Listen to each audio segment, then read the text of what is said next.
A day in my life na puro kain nga lang ang ginawa dahil nga rest day ng ate Katie nyo.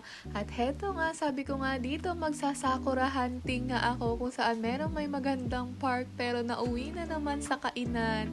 At pumunta nga lang kami para mag-sushi guys. Bumalik nga ako doon dahil napakasarap talaga ng kanilang sushi. Bihira nga akong kumain ng ganito guys kasi nga akala ko nga talaga hindi siya masarap pero heto nga't binabalik-balikan ko. Pagkatapos nga namin kumain ng sushi ay umuwi na nga kami at heto nakatulog pa nga ang ate Katie nyo at pagkagising ko nga guys, pagkain na naman ang aking hinahanap dahil nga gutom na naman ako. Ay Diyos mio naman talaga.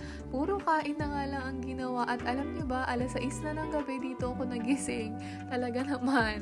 Wala na akong nagawa maghapon kundi puro kain lang. At heto nga pala yung aking memeryendahin. Ito nga pala yung 10 yen pan guys. At napakasarap talaga nito. Mabibili nga lang to sana sa Osaka. Buti na nga lang at meron dito sa may supermarket. At heto nga, ipapainit nga lang natin yan sa may microwave for 2 minutes. Tapos pwede na natin kainin. Pero alam nyo ba, sulit nga yung rest day ko ngayon dahil first time ko nga yung ganito nakakain lang maghapon tapos tulog. Alam nyo yun, talagang napahinga yung aking katawan.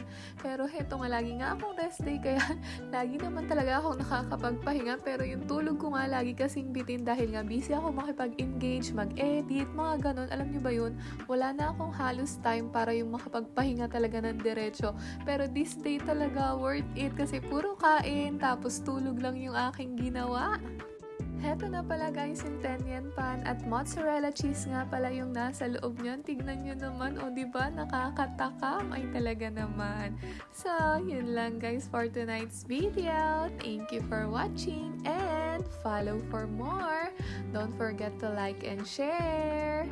Guys, pa-follow din ako sa aking YC, Miss Katie173. Thank you so much. Bye-bye!